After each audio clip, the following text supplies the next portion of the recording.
days you work, one whole day to play. Come on, everybody, wear your roller skates today. It's Saturday, Saturday, Saturday, it's Saturday, Saturday, it's Saturday, Saturday, it's Saturday, Saturday with Renee. Yes, welcome everybody. If I can get this together, to Saturdays with Renee, Black Liberation Media. I'm Jared Ball. Of course, your host is Renee Johnston. Please like, share, subscribe, do all the things. Renee, man, listen. How you feeling? Man, listen. Life is still life. Life is still life. Can you hear me? You got me? No, I hear you. You just sound like you on the run. So we, as always, we're headed back from the track meet in the pouring rain. But I'll be home shortly, and then I can be at least like sitting down. But I made it. I wasn't sure I was gonna make it before 11 o'clock. So yeah, I wasn't sure either, because today is voting day. For the Hickory Ridge Village Board rep to the Columbia Association. And by the way, we're going to stop all this tree-lined streets nonsense. As I will now correct, I am broadcasting live from Maryland's second largest city. Okay. Where since when is really? Yeah. I actually just never paid attention to this and never knew this until very recently, that at now well over 100,000 people, we are the state's second largest city. And so I'm not going to hear any more of this tree-lined street nonsense. In fact, I just introduced myself to what has been an ongoing debate about whether we should abandon the current governing structure and incorporate as an actual municipality and start electing mayors and city councils and doing it like an actual city, since we are in fact the state's second largest city, and as some would argue, improperly governed. So on my way to conduct our household civic duty, I sometimes misestimate the time it will take to walk there and back. And as we sort of were with the dog and got to a certain point, I looked at the clock. It was like, oh no, I might have misjudged this a little bit, but we did in fact make it. Roberto and I, he kept me on my pacing, and we made it back. So wait, did you run again for a seat? No, I didn't run, but I did make sure to cast our petty household vote to if I'm not running, to make sure the what I don't want doesn't win. So it was a classic lesser evil vote, where I was voting against someone as opposed to for something or someone. So it was a wild contradiction to the politics of this platform and this show, and why I am somewhat moved, although I am late to this argument around how this, reorganizing how the second largest city in the state of Maryland is governed. So that sounds very interesting. But I'm curious. Yipper he walked for a seat. Yipper is just salute. Now remind me, how long did you have your seat on the 2 years? And did you? So I was on the Hickory Ridge Village Board for 2 years. All right, and then this is for the rep to. No, I could. I chose not to. Okay. Well, what I actually had done was I stopped running for the board so I could run for the position I voted for this time, but I lost that race, which was to represent our village at the Columbia Board Association level. So I was at the local village level. I was trying to get to the next stage, and that's the vote. And that was the election I lost, and for which I was voting today against the person that beat me. Got it. By the way, and this was and just quickly, one of the reasons I lost was because I was running against an incumbent who has made this, if not entirely her life, a huge portion of her life, admittedly, far more than I had. And because I had led an initiative to get money out of the elections and to get the election sign litter out of the community, I initiated this project that's still being used to this day, that says we're going to have a sign that just invites people to vote, that there's an election. Here's the information where you can get all the information on the candidates, get involved, and then and that way it would be more collective. It wouldn't require anyone to spend any money. It was for me the principle of getting money out of all elections, and it was to get that that sort of signage litter out of vote for me every all over the community. And because of that, her incumbency benefited her and worked against me, because I couldn't, at least to a certain extent, because I couldn't promote myself in any sort of other way using that signage, at least. But I still like that, and that's how I voted this time. Or that's how I got the information. At least you get the little QR code, pulls up a link tree with all the information, all the candidates, and then you do your little research and then go cast your vote. And I actually like that. So with principle, I lost. So that was, I feel like that's important, though. It's, even to do the thing, even if it's not going to be beneficial for you, just because it's the better or the right thing.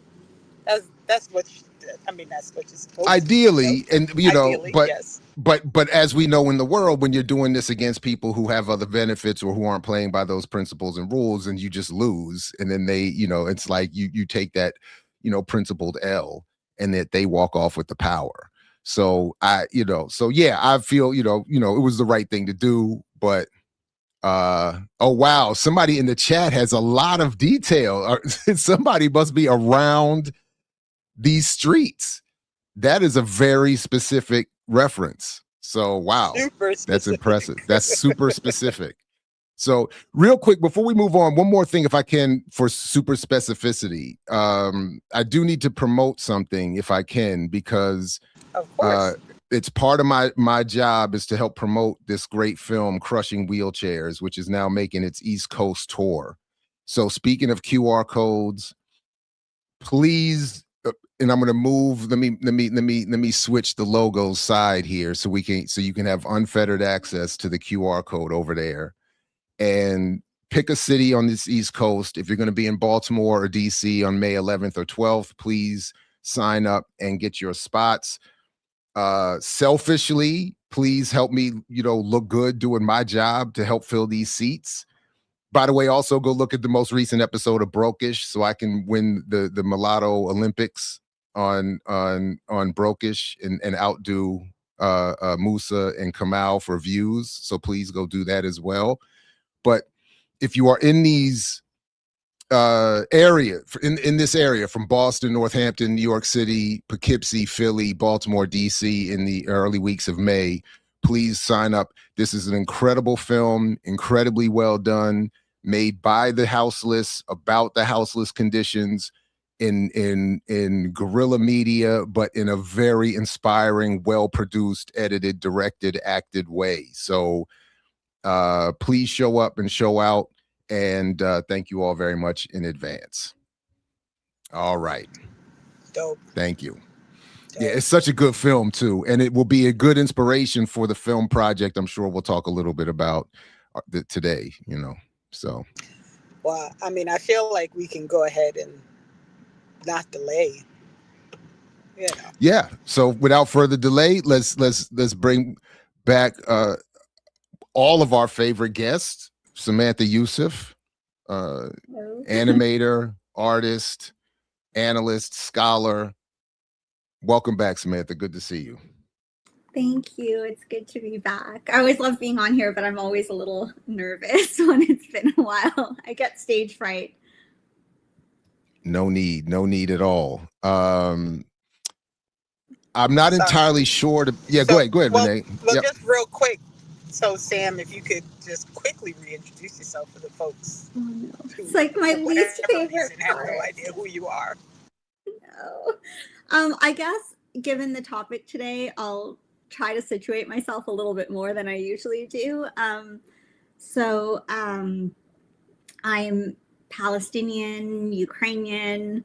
My father's a Nakba survivor. I worked in Hollywood for over 2 decades, starting off as a Disney animator and then eventually moving into art and animation, animation direction, art direction, and then working exclusively with directors actually to oversee their entire vision of a project and overseeing the entire pipelines of a lot of the projects. And the projects I worked on are generally feature animation or blockbuster VFX films, and sometimes consulting on some video game projects too. So I guess that's, that's where I'm coming from.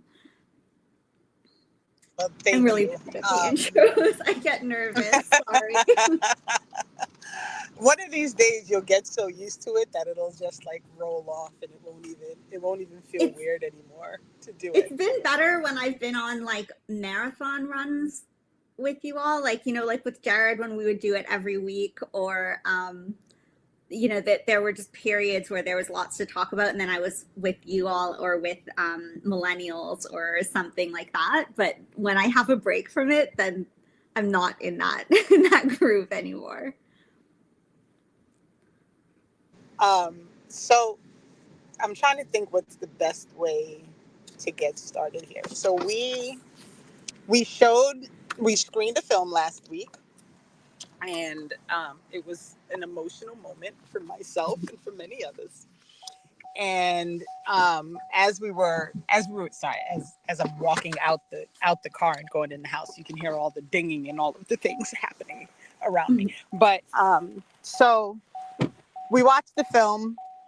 It was a very emotional moment, as I just said. In addition to the film doing what it's supposed to do and making you feel emotional, I had some other stuff happening. So I was like extra emotional. And Sam and I had a great conversation probably like 3 days later, after which, and I didn't tell you this, Sam, after which I sent a group text out and said, Jared, I just talked to Sam and I feel like you felt after you talked to Intume, after you were really excited watching American Fiction. So I wanted really for you and for all of us to have this conversation, because it's not so much about a film like not being good and not bringing emotions out and not doing these things. It's really about that reminder to not forget that everything you feel during a film is intentionally done to make you feel that. And then you get misdirected with things. And so I don't know. I'm trying to decide the best way to start, because I also don't want it to feel like we're like, like I want people to really understand that this is about being clear about the role of media more than anything else, if that makes sense. Yes, that's what I want too. And I don't know where to start, because I'm still processing, like I told you, like it took me a while. Like I guess I'll just recap, because I think, I know I had messaged you during the show that I was like, I need to not participate in this. And I did watch the whole show, but I think, I just had a lot of feelings that I had to process, because for me, it wasn't like, I personally didn't find the film moving myself. It was more observing the film as a Palestinian and as a film professional, observing the reactions, observing the interview, observing the questions, things that I think, I would have liked I still, maybe I'll present those questions here that I had that I would have liked to present maybe to the director, but I also was very conflicted about how to participate, because I didn't want to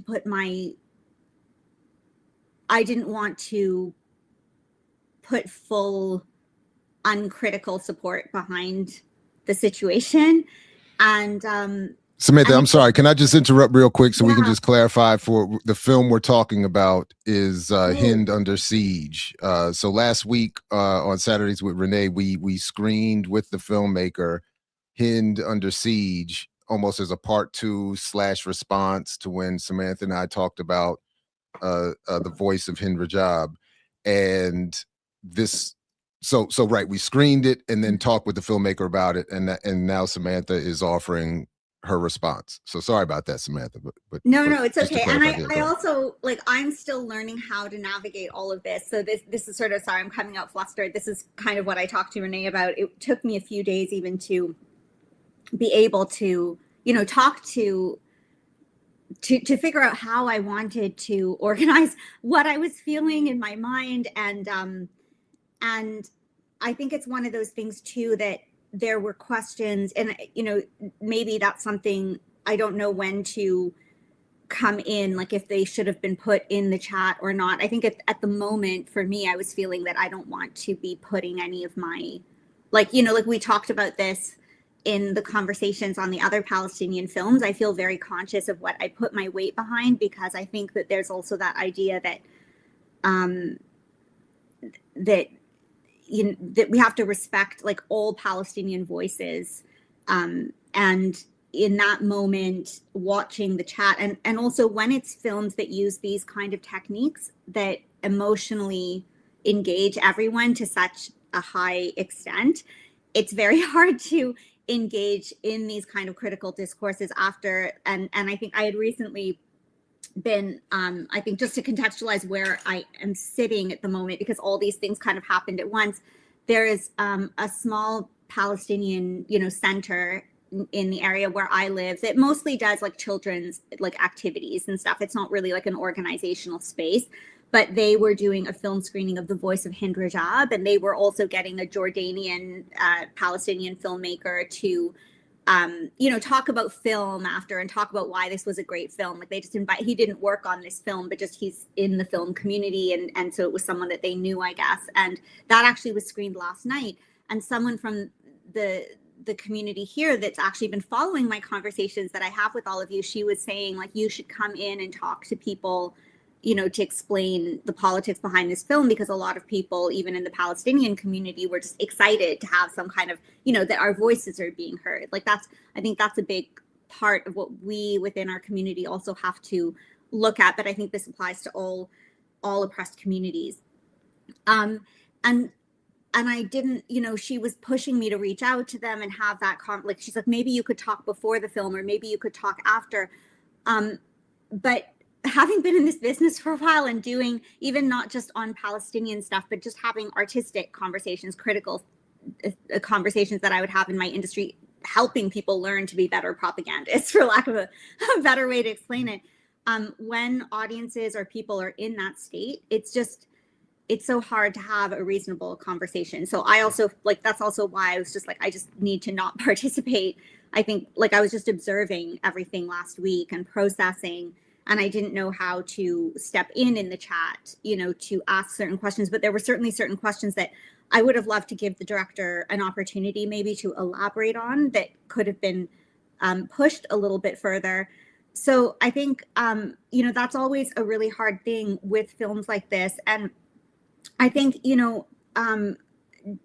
like, the film was aesthetically, very beautiful, but I think, we have to, I think there's just a lot of, I don't even know where to go. Like, there's a lot of topics, I guess, because like there's just a lot to process.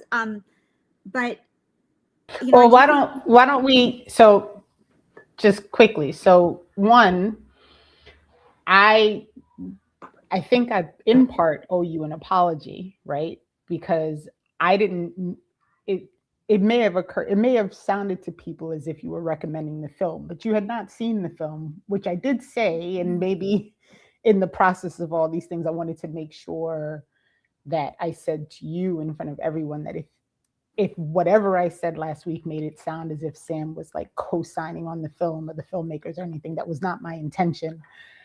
It was literally only because I had never heard of the film until Samantha said it when you were talking to Jared that had me like, well, let's see if we can see this one so that we could have something to, like a counter of what the voice of Hind was about. And well, not I don't know if counter is even the right word. So people are clear. Me going into watching Hind Under Siege was me going in with like my little bit of notes from the conversation that Samantha and Jared had regarding the voice of Hind. And so there were things that I had questions about that I had kind of written down and had notes like, I wonder about these things. But at the same time, I and this is something Sam and I talk a lot about. Like I am a viewer, right? And a consumer of the film. I have no real like background, obviously, in like filmmaking at all. And so what I appreciate really with Sam being willing to come on is like, this is the conversation that we have to have. Like when we get moved by films and we get excited about a film, we should always circle back to have a conversation to say, what did we miss in our excitement and emotions and all these things with regard to this film that we need to make sure we keep in mind as maybe like a thing you hold on to so that the next time you can maybe remember like a little bit of the thing that you're supposed to remember, right? Like every time the attempt is to get better at watching films and understanding the role that the film is actually like playing as you're going through this process of watching the film. And so sorry, Sam, if anything I said last week sounded like I was like, Sam's co-signing on this film, because that wasn't my intention. And two, I really appreciate that you're even willing, because this is even a hard conversation to have, because I can only imagine for you don't want to sound like the person who's like, well, here are the things that you didn't really think about, right? Because it makes it tricky. Like it's like me and Sinners. Like whenever I talk about Sinners, people get mad at me, right? Because I didn't love the movie and I didn't think it was like the best thing ever. So there's always that line that we're trying to like navigate when we are people who are trying to make sure that people understand the greater role that media and art and culture all play within propagandizing us. You know what I mean? So I just wanted to make sure I said that. So thank you. Thank you. So that said, Jared wasn't party to any of our conversations. So he has no idea what all he knows is that when Ntume called him after he did his video on American Fiction, when he was super excited, that whatever he felt in that moment when Ntume pointed out all the things that he forgot to pay attention to because he got so excited watching American Fiction, or whatever he was feeling in that moment is how I felt in that moment talking to you. So that gives you a hint, Jared, as to what all was going on. But maybe we can start with, I don't know, like, I guess I know. I don't. There's a lot. I don't even know. There's a lot. I don't know where to start. I know. Sorry, I don't mean to interject, but that's exactly why I feel like I also I couldn't make sense of how I was feeling, immediately after the show, because there were so many, like, there's just a lot, and there's a lot to situate and contextualize, I think, also. And I don't know, part of it is also diaspora politics, which I know we've touched on in a little bit. Jared, you and I, when we were talking about these Palestinian films, I know I brought up some of, and I think that plays a role in it. So why don't we start there? Because actually, I think that of all the things that we talked about, Mm-hmm. the aspect of the Jordanian Palestinian, which is something that I quasi knew only because I'm familiar with some of the politics in Jordan, but totally didn't fully understand a lot of this. But I think maybe starting there and giving that baseline background of like this differential in being Palestinian, but not within the constraints of actual like living in Palestine. Yeah, and I mean, and this is hard. Like, I'm going to do my best as someone that's never lived in Jordan, you know, to. I think what I would do though, maybe the way that I'll frame it is you know, and you know, you and I talked about this because I think this is like any severely exploited group in the way that capitalism, colonialism, and imperialism has exploited us and dispersed us. This is sort of the goal, but Jordan has a very interesting. I'll talk about the state first, and then maybe we can sort of talk about culture. Jordan's had. It's difficult, you know, with Jordan because Jordan was the first of all the Arab nations to normalize, you know, with Israel. And that normalization process started in the early 1900s with the British to secure the now monarchy and this lineage that is now like the Hashemite Jordanian monarchy that they were reinstalled by the British in the condition that they supported Israel and normalized with Israel. And you know, and again, like I there's so much history in the region. Like I am not well versed in all of Lebanon's history, and I'm not well versed in all of Jordan's history. I'm speaking a lot just from, you know, but just our diasporic community and people that have lives both in Jordan and here, and Jordanians I've spoken to, Palestinians that have left Jordan, but the history of it, and I would just encourage people to look into it. And I can actually send some links because there's a really cool like Palestine timeline website that has been built that just shows all the events that take place, and it also shows like all the, you know, agreements and things that happened, you know, with Jordan. And I think that it started officially in 1919 or something. But anyway, the establishment of Jordan, and then Jordan also occupied when after this deal was made, and Jordan was the only, a lot of the Arab nations even wanted to expel Jordan from being included because of this betrayal. And Jordan supported and normalized with Israel and the West right away. And that's always been a relationship that they've had, mobility, passports, everything they get, you know, but again, I'll go into this because this is a way oversimplification. But Jordan, you know, it's very hard for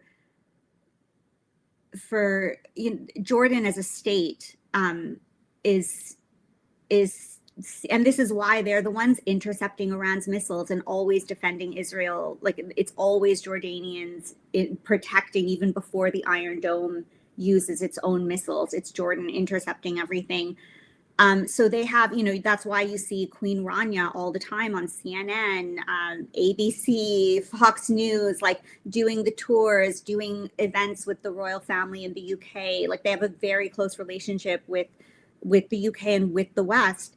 And so this has been since the establishment of Jordan as a kingdom in how it exists today.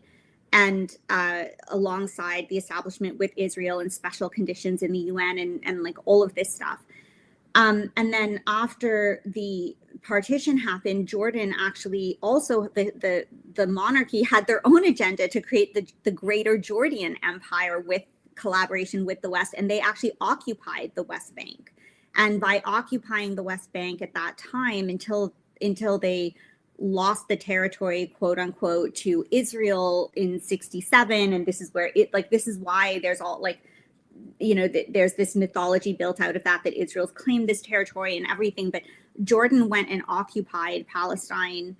And by doing so, it tripled its own population. I think Jordan was a population of 400,000 at the time, and by occupying Palestine and bringing out, and they brought Palestinians in as equal citizens, and having equal representation in parliament and everything, as per their proportion. So then by doing that, they tripled the Jordanian population. So you're looking at 2/3 of Jordanians from that time being Palestinian, literally being of Palestinian descent. And those Jordanians were granted full Jordanian citizenship. And then since 1967, then a lot of things changed, because once they lost that, then they started making changes in parliament. The Palestinians that were not full Jordan, so there's, and I don't even know all, this would have been great to have. I would have loved for the director's mom to be present, because I've watched a lot of interviews with her, and I would just be really interested in having a conversation with her on it. But she didn't also grow up in Jordan. She was born in Lebanon, raised in Libya, and then moved to Jordan, later on, and lived between Jordan and America, raised her children in America. And so the whole politics of Jordan is really complicated. And because of different periods, like 1967, or again, in the 1980s, and different things, there's actually different tiers of Jordanian citizenship. And this is where I even get lost. My friend whose parents are currently in Jordan, but she's a Palestinian here that holds a lot of my values, and actually is the one that I have a lot of these conversations with her to learn more about that area. But there's different tiers, and that's what's difficult in Jordan, because depending on what your tier is, even as a Palestinian, for example, there's refugee camps in Jordan, and some of them are considered official refugee camps depending on when they were formed, and they have some porousness to them that they can go in and out of the camps in the main part of Jordan. There's other Palestinian refugee camps that are literally walled off, just like how Israel's got walls around the West Bank, and Jordanians cannot go or see what's happening in these refugee camps, and Palestinians from those refugee camps cannot access anything in Jordan or live in Jordan. So so again, and then there's different citizenship. Some people have citizenship, some people have Jordanian passports as Palestinians, so they can travel freely, but they can't vote or participate fully in Jordanian society. And again, I think, to give some grace to all Jordanians that are also speaking, it's very, I think, also difficult, because my understanding from what I've heard from my friends is that there's a lot of media crackdown in Jordan, but also, if it's in similar ways that Palestinians within Israel can get targeted a bit if they are posting on social media or whatever, that the Jordanian government might come in. And I think that this is where I don't know if this is the right word, but this is where I think maybe taking a liberal lens or something when we look at these things is helpful, because of all this normalization, and because of how Jordan has just freely integrated with the West. Again, that doesn't mean that the people support that. This is really because of state issues. But the Jordanian culture is integrated with the West. The schools are British and American, and it's considered prestigious. A lot of people that are living in Jordan, they if you're of a higher class, you're always going to the UK to be educated, or it looks good to be educated in the UK, or to go back and forth between the US and Jordan. And so there's a very Western liberal culture that is in Jordan that's pretty unique to the region. And so because of that culture, that doesn't mean that what we witness is a lot of Palestinian businesses that we get access to even here are based in Jordan, like some of the most beautiful thobes that are made, or manufacturing things, products, films, songs, music, a lot of the Palestinian, famous Palestinian singers that do these great, music videos with gorgeous costumes and performances. They're coming out of Jordan, and there's sort of a deal of allowing culture to thrive to a certain extent as part of the normalization process, as part of saying we're not completely killing off Palestinian culture, and that is part of Jordanian culture. But there's a liberalism and a Westernism in the country in general. So people living under that, there's, you know, again, everyone navigates it differently and everyone's got different politics. And I think what's interesting to me, again, that I've, you know, I remember meeting a Jordanian student here at one of the activist events, and she had come here to study from university, and she was just talking about how she didn't even she never really acknowledged that she was Palestinian until Al-Aqsa, because they're raised to be very proud of their culture. So there is an allowance of like thriving. And it's like when you see Queen Rania, she will speak about Palestinian like tragedy, but there's parameters in which there's nuance in which they speak. And I think, you know, and it's like the sinners thing. I think that's why I think liberalism is maybe the best word for it. But I think that those are the things that we have to look out for and just be aware of. And that's not just to Jordan, that's like all of us in the diaspora. I think there's aspects of us in the diaspora, like people have different benefits in the diaspora based on their privilege and their communities. And yeah, I don't know. So I think, like, and again, I'm not the best person. I would just present that more for people to maybe look into or learn a bit about, like, or I don't know. I mean, I don't want to put more work on people, but like, no, but they need to, but we need to do the work also, right? Like, I mean, there's a part of this that's about understanding, figuring out what you don't know, right? Because part of the problem, as always, is like you don't know what you don't know. So part of the process has to be making yourself aware enough that maybe there's something you're missing, so that you can then circle back and try to gain more knowledge about that specific thing. So during our conversation, one of the things, and you haven't mentioned it yet, so I'm gonna ask you if you can explain it to the audience. This role of almost disappearing Palestinians by using a secondary nation to say, like, oh, well, they all live there now, and so we don't need to acknowledge this place of Palestine because all of those people are now in another place and they get their culture and they get to do their thing. And, you know, and for me, I think that was one of the things that stood out a lot from our conversation, is this idea of like literally like disappearing by using territorial placements, right? Like, it's just, so yeah. if you don't mind. No, I mean, and this is like, and I think, you know, I mean, it's like you said too, right? Like, this is very similar to the Black American experience. That, you know, this is what I mean, this is, I think that's, you know, again, like, I don't know, I'm thinking out loud here because I haven't really done all the work of like rewriting this and crystallizing all my thoughts. But there is this,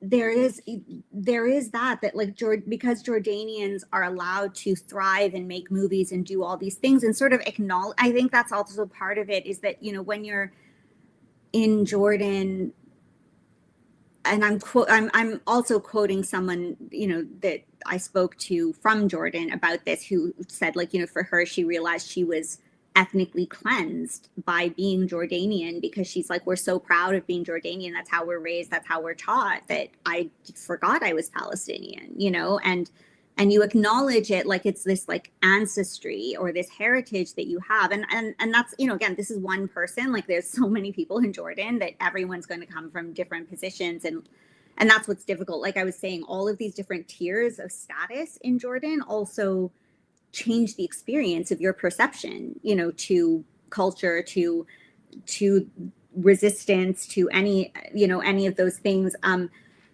But there is like, I think that's, you know, part of it, in one part, because, you know, there is this sense from the monarchy to wanting to create the great, I mean, it kind of, I think it's not happening, obviously, but I think there was a moment about 60, 70 years ago when and it's the same people, the current monarchy, did see themselves like creating this greater kingdom of Jordan and stuff. And so there is a part of like developing the culture, developing the aesthetic, developing these things, and then I think that's the issues that we all have is when we get into this place of being able to thrive a bit more.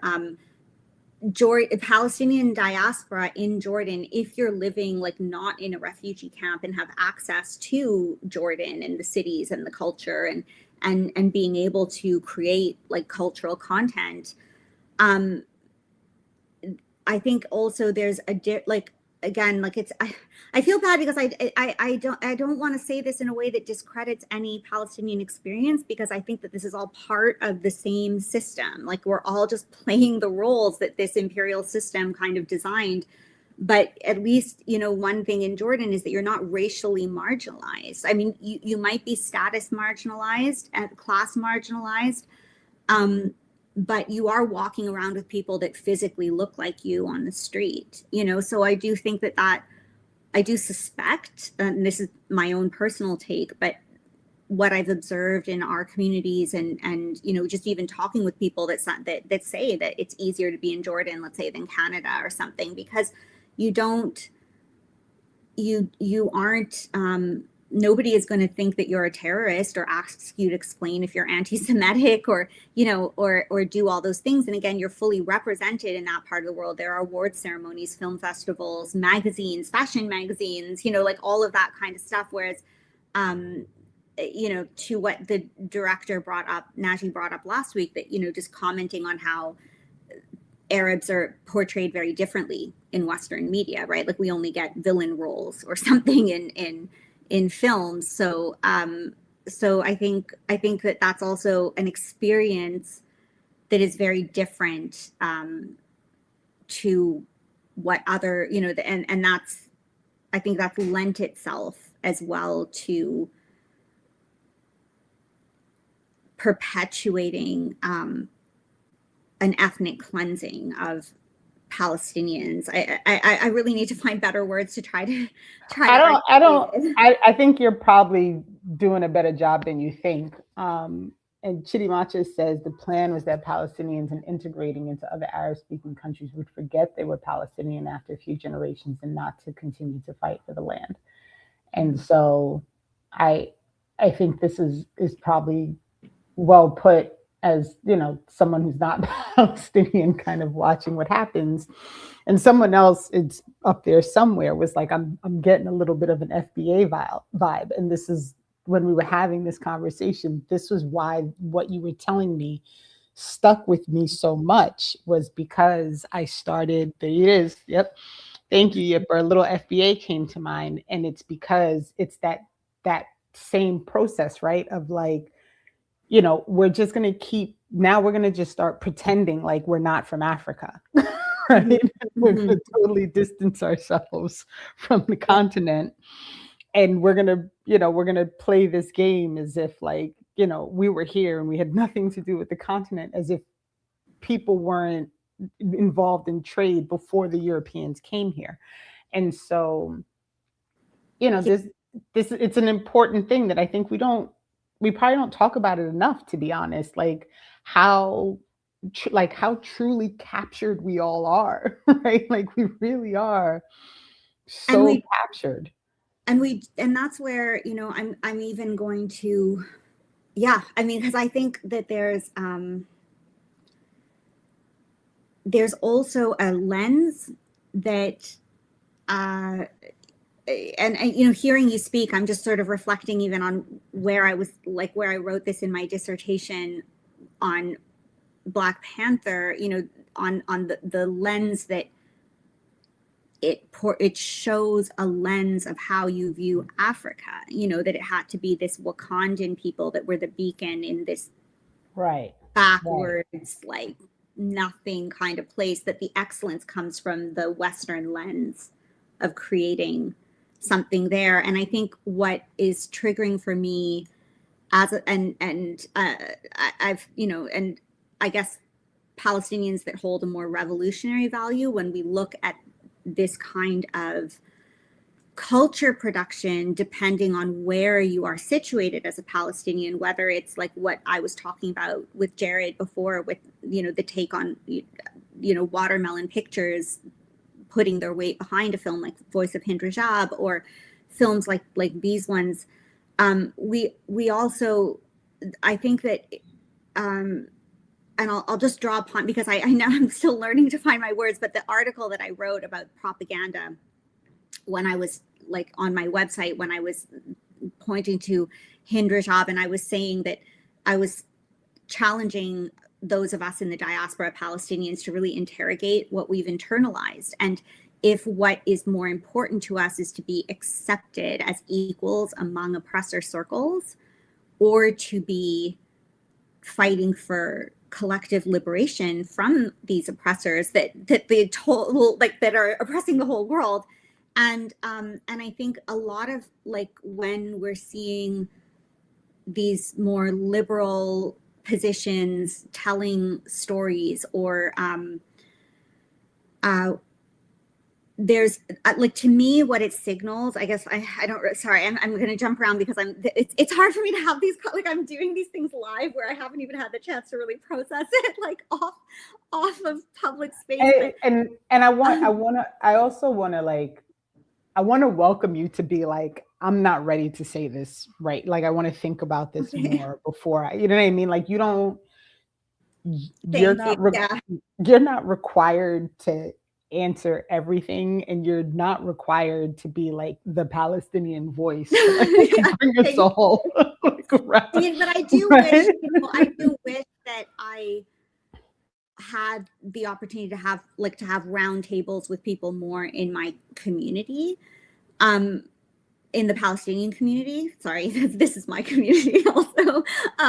But like, I think one thing that has to be interrogated, and what is very triggering for me, which is why, I did not find this film sad, and I was feeling quite furious, witnessing everything, because there is something that we see coming out of some of this content that's always about those Palestinians there, for them, and trying to, I'm not saying that was what was done with this film. I'll just say what really triggers me as a Palestinian that I see repeated from certain diaspora positions is this sense of being in a position where I just really want people to reflect on who is their audience, because there is a lot of content that's being made that is about showing how unfair the treatment is, how positioning that you are someone that belongs in the Western space, but you're like, since I have an association with these people, and when I'm in the Western space, I'm being discriminated against, the Palestinians become little animals in a zoo that we feel bad for, and we talk about the conditions of the zoo not being very good. And the camera and the lens and the gaze, it's not just to say things like the male gaze and this gaze and that gaze. Being behind a camera and putting the audience behind a camera is always a position of power and observation. You're always in a voyeurship position, and it's a question of how much do you take the audience into the experience, not as and that's my thing, like as someone, especially as someone that's worked predominantly in aesthetics, how we're using those aesthetics. Like, I've never written a screenplay, but I do the aesthetic storytelling, and that positioning of voyeurship, and I see this in sort of, I guess we'd call it the petit bourgeoisie or something in the diaspora, of how there has become a distancing but an I don't know, there's an association but without accountability. And the messaging, when we question it and interrogate it, I think when we actually question who is the audience, who is this film or these films or these cultural products catering to, these are the questions that I think need to be asked. And often what I see is, I see diaspora people making content, but then they don't say this is happening to us. They say it's happening to them, like feel bad for them, like these little vulnerable people that need to be saved and it's not fair, and because it's not fair, like we're also dealing with repercussions of misunderstanding. I think, you know, like I'm not American, but there's an organization, and ironically, because I was going to bring this up, like I was thinking about it because it was something when I started like delving into even, you know, looking at like the Watermelon Pictures won an award from them. And then it's funny because Lara recently posted about petitioning, I think, to replace the board. But there's this agency called like the Arab, it's an American one, the Arab ADC, Arab something committee, like I don't know. I know it's the ADC, and their logo, because this is what I remember, it's truly Arab, fully American. And this is something that, you know, like they're doing a Watermelon Pictures Film Award with them, and all of these things. And again, like I'm not American, so I'm not part of this organization. I've never attended any of their events, but I do find that, yes, that's the place. That's the one. And Lara recently, Lara, I think, is way more familiar with it because she's actually been posting like just yesterday or something on her social media about petitioning against them. So I still want to look into what she's been sharing. So it's kind of coincidental and stuff. But I do think that, you know, when you watch ArabCon and the award, like I was watching the award ceremony that they offered to like Watermelon Pictures a couple years back for putting Palestinian voices first. Like that was the whole Cenk Uygur. I'm sorry. I can't. I'm sorry. And exactly, and there's like a liberalism, right? Like is that what you would call this? Like, would you call this like a sort of liberal? I mean, I don't know, because I just think fully American. The business council. I'm sorry. I'm just being. I'm in my own triggered moment here. Please take it away. Cenk Uygur and the Arab Business Advisory Council is pushing me overboard a little bit. But please continue.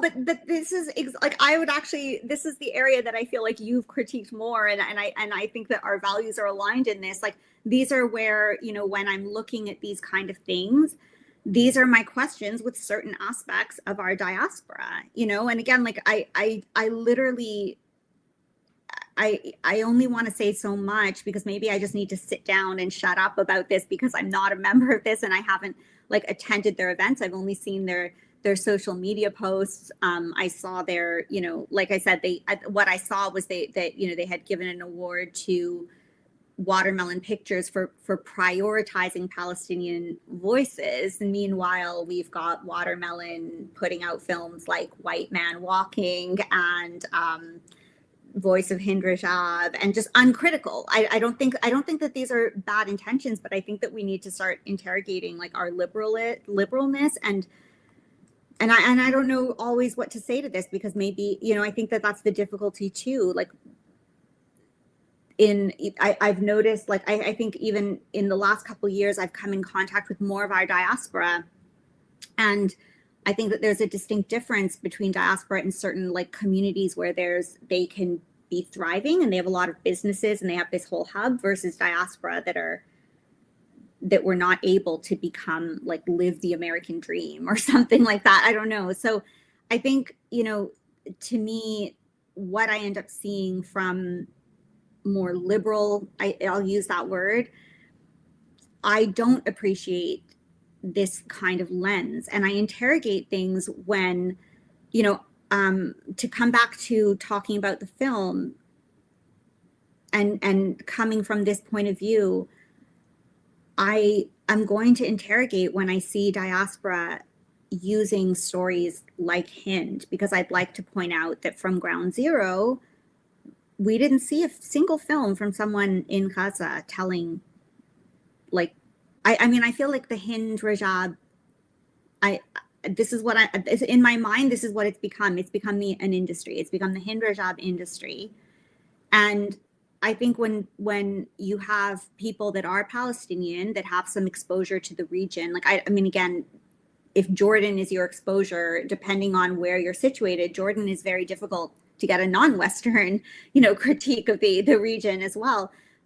So I think that we do need to critique when someone, especially someone from the region, says things that, I mean, like, war gives you lots of stories, or there's lots and lots and lots and lots of stories that come out that we could tell this story. So I'm curious, like, why did you pick this one?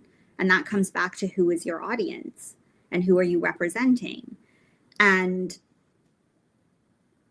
you know, and I went to look at other films that this filmmaker has made. You know, the majority of them are more like commercial product, like commercial projects, but we all have to pay bills.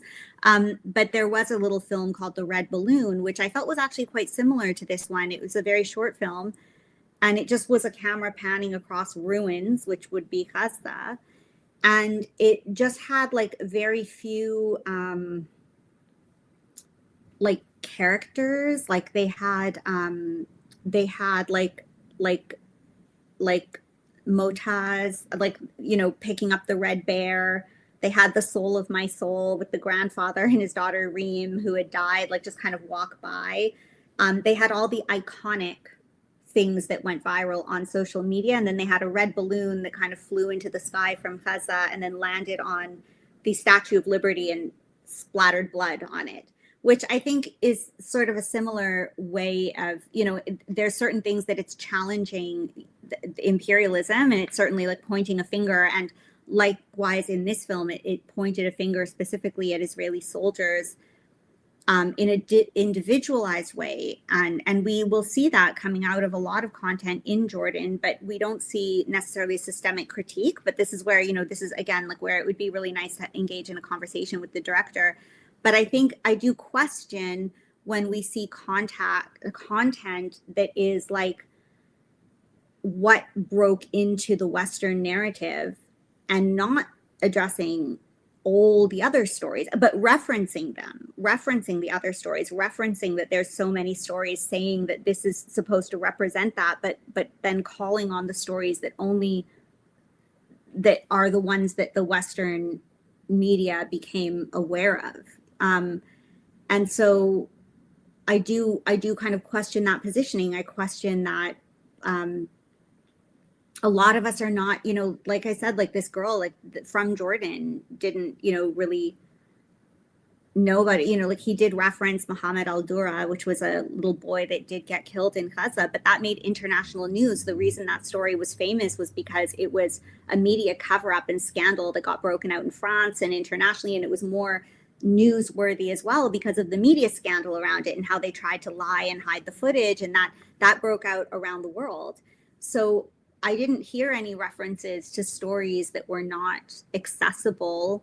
And so that's my question too, is we need to sort of wonder where we're situated, because this is what imperialism and colonization does to us. And so I do find it, you know, triggering. I find it triggering as a Palestinian to see stories that portray us as like poor little things that we all need to cry over, but don't give us agency or don't offer dignity. And I do, you know, there are things that I appreciated in this film. Like I did appreciate, you know, because of what we talked about in Voice of Hindrajab, I do appreciate that they situated the camera on, like that they made Hind a character, you know, in this film. I do appreciate that we saw the soldiers. But I think that, you know, there was also an aesthetic experience that overrode a lot of, that turned it into a spectacle. It was an aesthetic spectacle. And I know in the interview, Renee, you said it was like watching a horror movie, but it was, and it was watching all these prosthetics and horror things and like blood and gore. And there were choices like, you know, like, okay, Hind, yes, like she looked like a vulnerable, you know, even, and that's why I knew after a few minutes, there were things that we see repeated, you know, things where we don't actually know Hind. Like Hind didn't even say much at the beginning. She's looking out the window. She's just very, very vulnerable. And everything is about just showing her as like this very, very, very vulnerable victim that we want to protect. And she goes in the car, her cousin kind of hugs her. She doesn't even say anything. We don't know anything about her. She's just looking. She sees the papers fall. Her mom comes. Her mom is dressing her. She's not capable of doing anything. She's very vulnerable. So we create this very vulnerable person that you're going to feel protective of.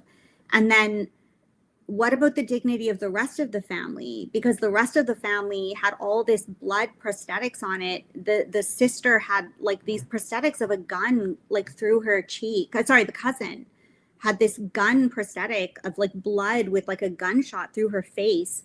And like there was one point that Hind pushed her away to get the phone, but then I remember halfway through something moves in the car and you actually see a close-up of the cousin's face where she flops over to the other side and is now on top of Hind, so that the rest of the film we can see the corner of this face with these prosthetics like right next to Hind's face. And so, you know, like I just have to, like, I just feel, what about all the other people in the car that were just like created as gory objects to make Hind, to make us feel more bad as props.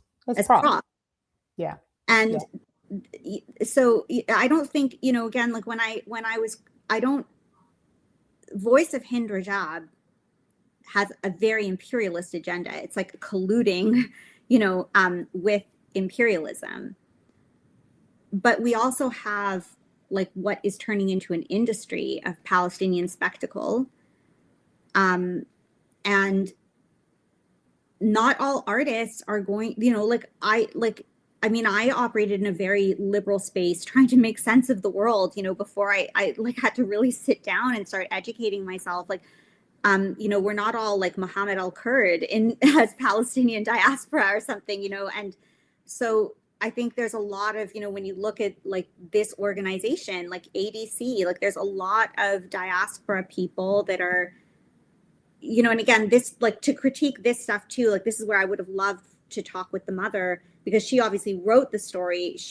And then he didn't write it, but he directed this spectacle of it. And he's very good. Like, he's a DOP, right? So obviously visuals and everything are very important to him. But I do feel that we have to sort of start questioning these things and among our own communities, interrogating, like, who are we speaking to and what are we hoping to gain from it? Because I don't, you know, and sort of how when we, you know, Jared, when you pulled up that article that I referenced in my website article rant, the one about why are we even making this film? And again, I wanted to wait to hear what the director had to say and hear this conversation. And he said in the interview last week that they didn't get the footage and stuff until October or September of that year. And the footage was released initially, right? February 19th is when the world found out about like Hind. And so my question too is that if the, like, why is this the film that you're making when it's not obviously an immediate, like, let's spread awareness, and it's not about spread, you know, that there's just contradictions. And again, I think that this is coming more from a liberal space, from a, like, you know, a diasporic lens. And I think that, you know, we need to question things like the distribution, like the idea that if awareness is most important to you, why isn't this film just released? But if it's more important to do, like, doing festival circuits, keeping it private, you know, doing that whole thing to win awards and prizes and everything is a great career move. And you know, and I understand that that you know, we have to pay our bills and we have to do that. But I think that there are contradictions that we have to question when and I think as Palestinians, we have to be responsible for how we tell our stories, because I think that was also what was difficult for me personally watching the chat last week, is that there wasn't a criticism of it because we step back and we say, like, you know, we have to let people tell their own stories, which is true. And I don't take issue with this in the same way that I take issue with Voice of Hind Rajab. Because as Palestinians also, like, none of us can know all of our experiences because of how imperialism has, you know, spread. Like, we've really been fractured and lived very different diasporic experiences. And, but I do think that we have to take responsibility for it, because when people don't understand the region and don't know these things, they are, and this film positions Palestinians as victims. And so when you're seeing something about how horrible everything is happening to Palestinians, and you have a Palestinian telling you that these horrible things are happening, a lot of people are not necessarily going to challenge it. They're just going to be like, let people tell their stories. But the thing is that this is not his Palestinian story. And so my question is, why did you tell it in a way? Why do you distribute it in a way, this distribution strategy that is more centered around career decisions than awareness, decisions? These are questions that I would just push back on, and they might have legitimate answers. Like, I don't know, and these are the things that I wish, that I would have, asked at the time. But I think that, we need to look at these things, and, and as a Palestinian, at least like for me, I'm a diaspora Palestinian. I've helped Empire, if anything, so I'm not really in a position to be judging anyone or anything like that. But I do think that we do need to, ask ourselves, like, why is there like this beautifully, like, to situate a story of tragedy with a family that's still alive, like within, like, without like a big ethical distance gap. Why are we telling this story at this time when, like that article that I put on my, that you shared at the end, that Middle East Monitor article, when everybody already knows about it, and that they didn't even start production until, 8-9 months after the events. So why are you, I understand the voice of Hind Rajab is different, but then as an individual filmmaker, like a more independent filmmaker, why is this the story you're choosing to tell right now? Like, what is your positionality to it?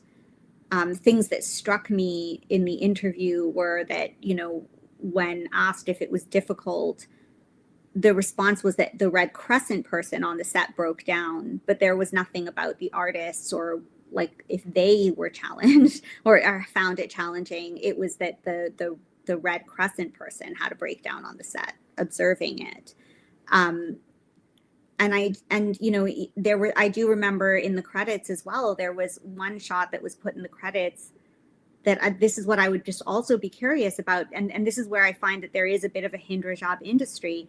The footage of the mother, that they actually show her in the credits, like in Voice of Hind Rajab, but in this film, the credits actually showed at the very end a 1-point perspective of the mother just crying, like it was just her framed like I am framed, and like crying, wailing and crying.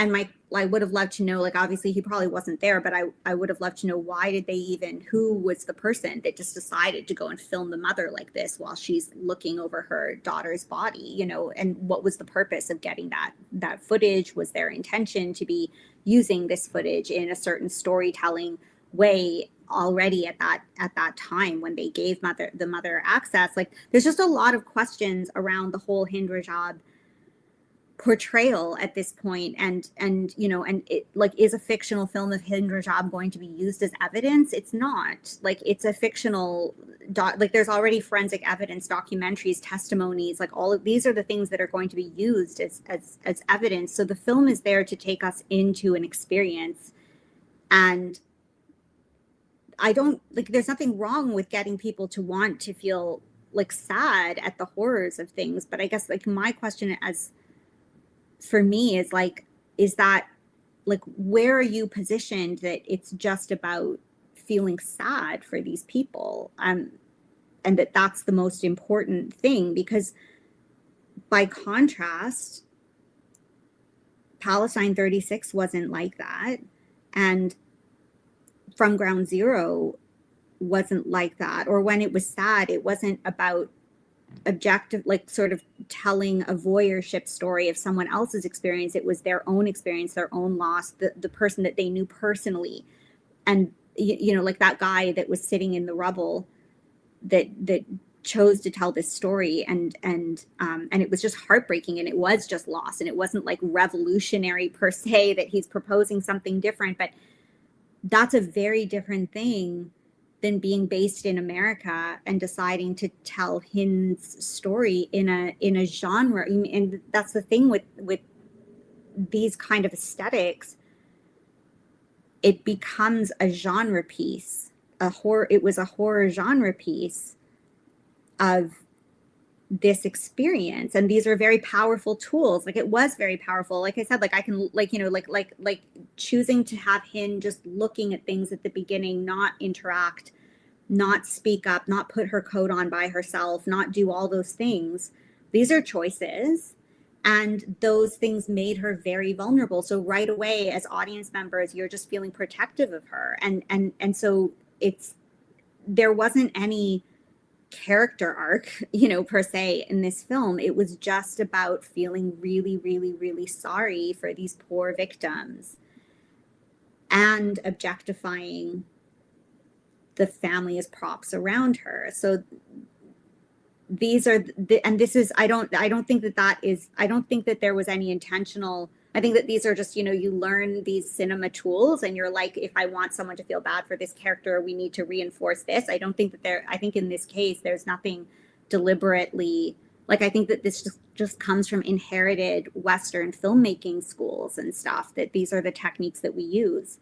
But I think that we need to start becoming aware of, like, when we're looking at aesthetic productions that are very, like, highly Hollywood looking, you know, or aesthetic. I just think we need to ask questions about, like, what is the benefit of this and who's the audience. And sorry, I'm rambling at this point. I don't know. No, go ahead, Jared. Go ahead. So I agree with you know, a lot of what's being said in the chat. That just really appreciate this discussion and being invited to reflect on how we're all manipulated in the way that film technique and can move folks. So I was trying to think of a way. I saw someone mention the Vernon philosophy in the chat, and I was trying to think of a way of trying to create even a more aggressive protective measure when engaging films like these or others. And, you know, so I was thinking in a similar context to a critique of something happening in the economy where we might not fully understand the details of the technology or the ins and outs of this, that, and the third, but just staying focused on where does the wealth that this technology is claiming to generate get distributed. And if I don't see the distribution, that's just, before I even get into the details of the business claim or the model, I can, you know, and I feel like, and then I was also thinking about a conversation I heard a little while ago about how some within evolutionary biology claim that we train our intuition, that's how humans have survived, and that even today, without knowing it, we are taught and training ourselves. What we refer to as our intuition is actually more of an unconsciously informed response than we realize. And so you know, we're saying listen to your gut because you've trained your gut in certain ways to respond. So, and I was trying to think, you know, how in the future can I protect myself from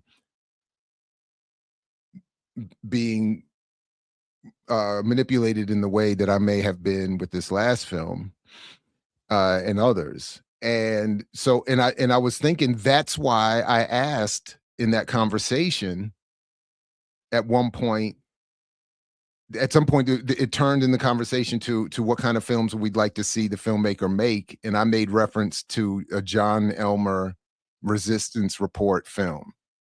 Like, that's what I want to see. So in other words, so I just started thinking, you know, I would like to maybe think more about and adding like a more aggressive prescription. You know, if we're going to engage films that are dealing with these kinds of subjects, colonialism, settler colonialism, genocide, Zionism, et cetera, and so forth, enslavement, civil rights, can we, who are the targets of violent acts? Who are we meant to sit with and watch as the subjects of and the victims of violence? And then very lastly, I thought of a course I got to teach just one time where I titled it "Who Dies in Film," and it was meant to explore popular cinema for who are the victims, who are the people we see getting shot up, all this violence happening upon. And then asking a similar question: to what extent do we ever get to see revolutionary violence depicted? And of course, in first cinema, it's never. And all of the bodies are, women, black, brown, poor, Arab, the traditional bad guy, the evil Latino, all of that.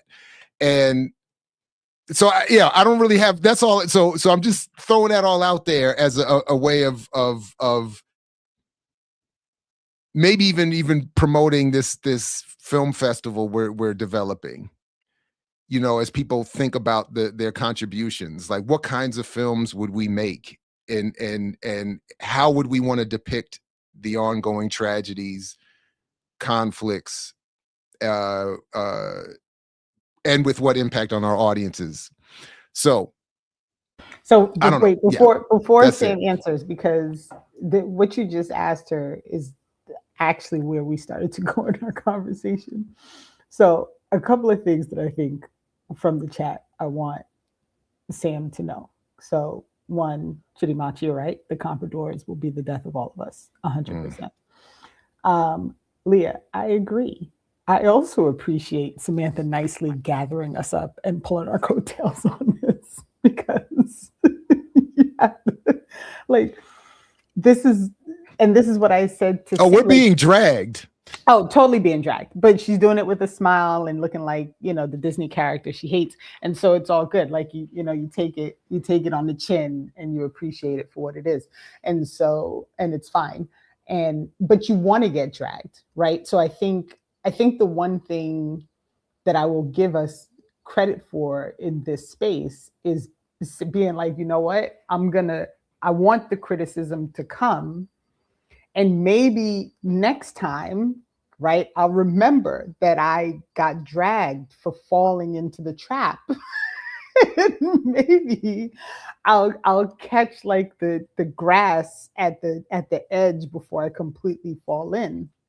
And I really think it's important that we not hide from the critique, right? Like I think it's really, really important that we not pretend that the critique, that we not act like the critique shouldn't happen, right?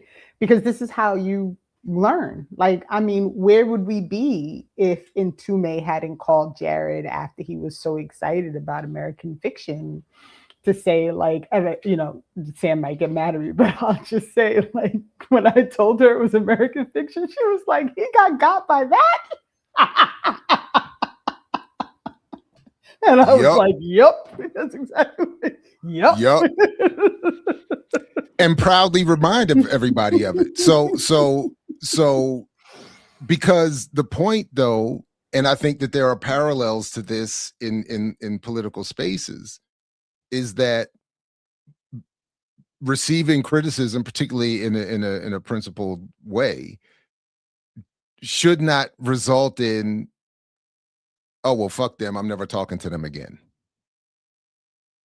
And that happens way too much. So right.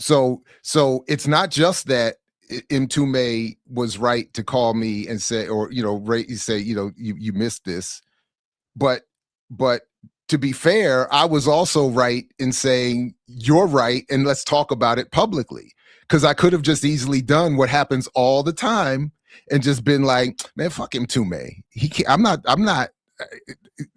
right or wrong, we're not going to talk about that, and then just ignored it, and we would, and I could have easily just never built with him, and so on and so on and so on and so on, or just been like, that's it, he's cut off. He had the nerve to say I was wrong. Oh, well, then we just never talking again. So I just want to throw that out there as a reminder to all of us that this is Jared was not petty. that I would, the pettiness, there's principles of the pettiness now. Principally petty.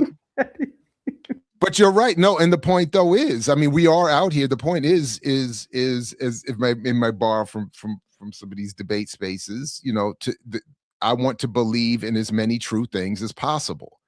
So if my analysis is leading me to be incorrect, I do want it to be corrected. And you know, so yeah. And then if Samantha's gonna come here and smile and say it all pleasantly, right, and you know, like, then all right, then you know, fine. We'll take it. Someone in the chat right now is dying that I said that you look like the Disney princess you hate. But I feel like it's an apt, like, and if anybody ever sees your little animation of yourself, they'll know that I'm even more correct.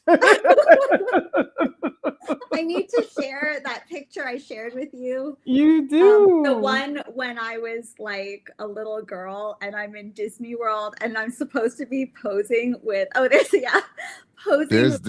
Mickey Mouse. And I'm like, I'm like, I've got my angry face. I have it here in my phone. I should like share that. That's like please do. If you send it, we'll be able to navigate get it up. But while I'm here, can I just say again to everybody, please do, and more information is coming, prepare for your 8-minute film shot on cell phone, and it be original to this endeavor. Have it ready by the end of this year to submit for the first annual Ma'afa Nakba from Ground Zero Film Festival, pending any future adjustments to the name, sometime around spring of 2027.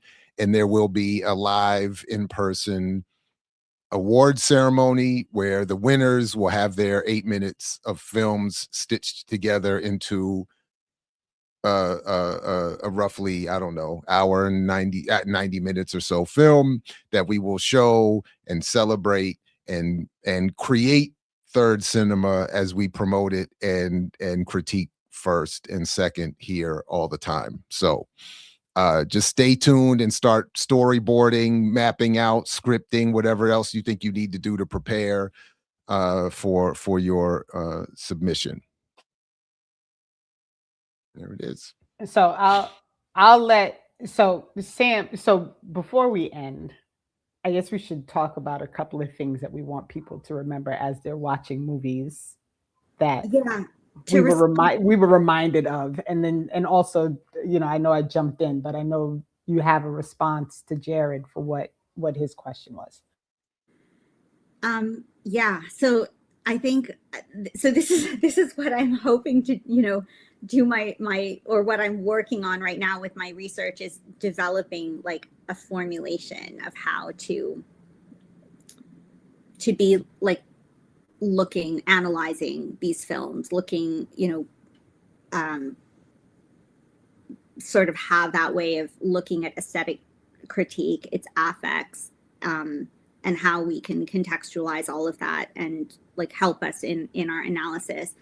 I think just to, you know, bring up what I was talking to Renee about, maybe on your Werner philosophy, like expansion or something. I think what's really difficult, this is sort of, you know, when I was still trying to, and I'm still trying to find my words, but you know, when we were first talking about Andor, and I just didn't have the words even to say messaging per se. So I was like, there's this level, and there's this level, like these were my words, right? Like indicating levels.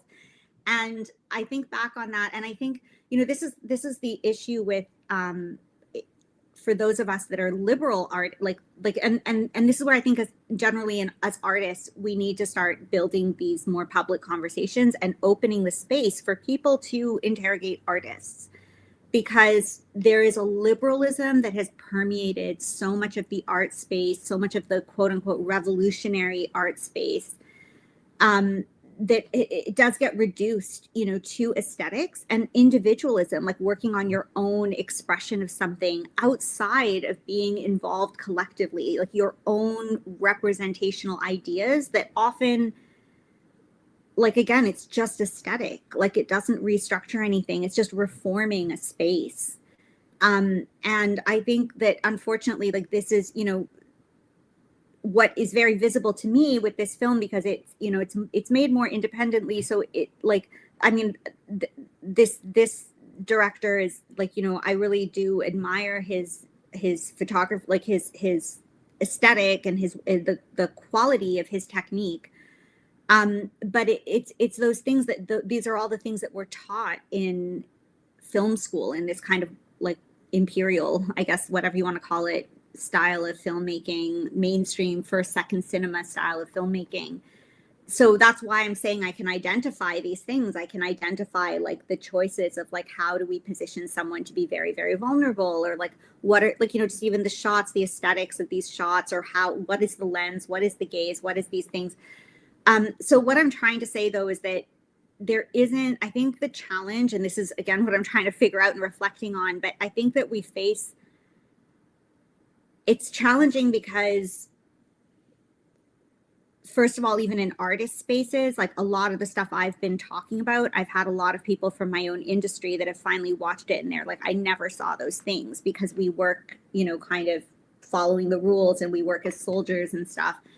So we're not all artists are necessarily going to be able to identify it, but that is one way to protect yourself, is by learning these skills. But not everyone can dedicate themselves to building a career of it. But I think what's harder is, like, we're talking about layers here. So when I'm talking about all those things that you can identify, they're going to be on that superficial layer, film technique, strategies, how we like, but they have a psychological affect.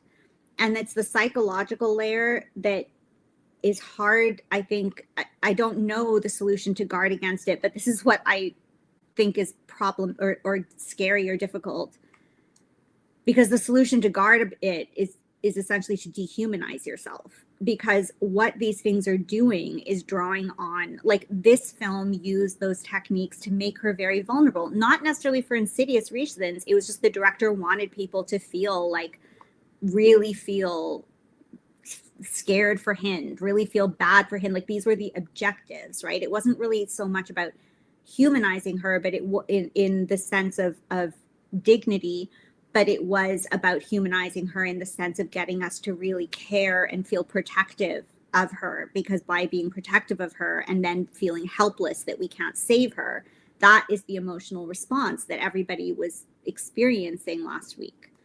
And so there are tools, techniques that are used to help you do that. And you can learn about that, and you can see them and observe them as they're happening. But I think what's difficult is that the basis of all our tools, and I'm realizing, you know, I'm combing through our main Bibles that we've had in the industry and the lessons that I've learned and everything is about tapping into desire and innate values. And so I guess what I'm trying to say is that I'll use the example I gave Renee when we were talking, but it's like when they play babies crying on drones, and they did these double tap strikes or things like that, where they would draw people out of the tents because they heard babies crying, and then they kill them. And what we are doing is tapping into that part of you that is responding to babies crying. And maybe not just like that in this, that is the basis of how all of our education is. So it might not even be intentional, but filmmakers that are using Hollywood techniques, this is what we learn to do. You're just going to do it because you think that's the tools you learn. But that is actually what those tools are doing. And so my argument that or my question that I feel needs, I don't have the answer, but it's my question, is it is hard to fight that or defend against it, because basically what you're saying is, how do I become a person that will not feel like I need to go and help that baby when I hear the baby crying? Like, it requires a level of dehumanizing to just be able to do it instantly. So the question is then, how do we learn to understand what we're witnessing so that it doesn't maybe play on those feelings, but I don't have a short answer for that, because I know these things because I've spent 2 decades interrogating them, and doing the work of them, creating, doing the art, creating it, learning about how these things affect people, recalibrating it, making it more powerful, more emotional, learning that. And that's the thing that really disturbs me about my industry. And now I'm really understanding why it's like that. We don't learn we learn the intro to this in school, but a lot of this stuff is purposefully not published in books. You learn it on set, you learn it on the projects, on the films. Well, I know how to summarize it. Okay. Message. And Now listen, that's called my boy. You know nothing about that. so, because that, I'm definitely going to borrow that. That is the point of the Vernon philosophy, of a lot of our criticism, is to prepare us not to be moved when we hear the sounds of the baby crying. It is meant to, and I would even want to phrase it. I don't know. I want to try to think of it, because I want to phrase it as not dehumanizing ourselves, but elevating our humanity to recognize when it's being played upon or preyed upon. Right, that's the part, because you also don't want to miss if there's actually a baby crying, right? So that we can, that's what I was going to say, so we can distinguish from a real baby that needs us and the artificially produced baby that is only meant to drag us out so that we can be an easy target. Because that is what all of our techniques are centered around, right? Like, so that's why it's about that was the level I was trying to explain to you through Andor when I was talking about this. That's really what I was trying to explain, and that's why I'm saying this system reproduces itself unconsciously. So whereas, like, you know, some artists might not be imperialistically implicated and like networking with the Zionists and strategically planning these kind of films that are going to, you know, reshape history or whatever. Some of it is just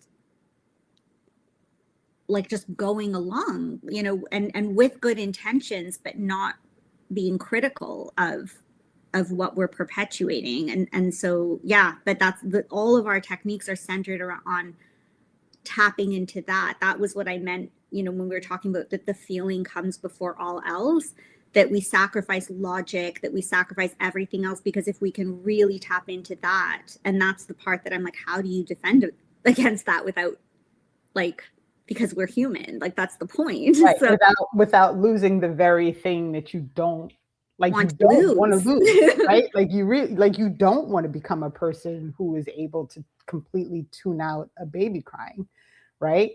So it's like, for me, this is truly fascinating. And I also have to say that the chat, like, I can't stand the chat sometimes because I'm trying so hard to take things seriously, and then you have this happening in the chat. I mix what I like.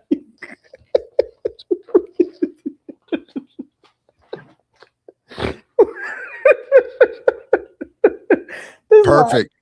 This why.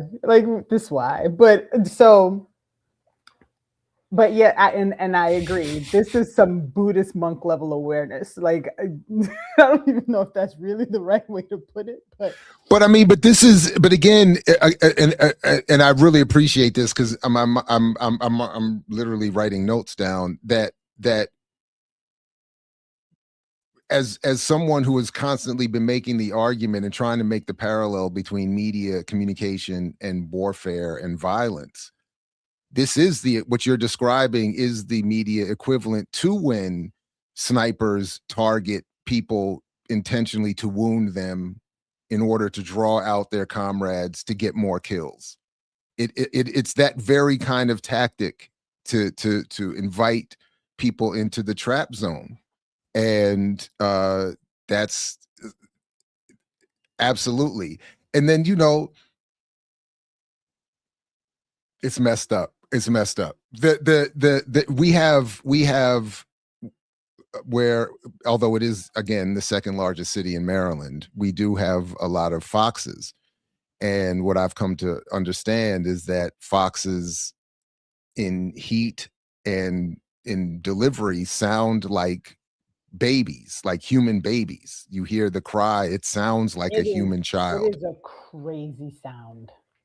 It is have you ever heard a fox cry, Samantha? It is wild. You will think there's a baby out there in the woods, and you'd be like, "Wait a minute," or a woman out or a there, woman, like, yeah, screaming for yeah. her life. It is crazy.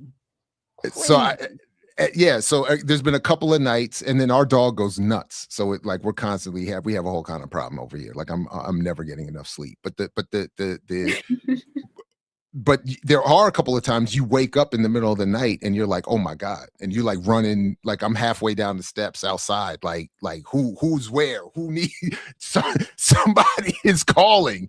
I mean, it's but anyway, the point is, in those moments, we've had to train ourselves to recognize the difference between our own children, a fox, and what we might think is someone else's child or some other woman screaming in the night, and start to train ourselves. Nope, it's a fox. We don't need to respond that way. I'm not running outside. I'm not going to become the sucker in the trap.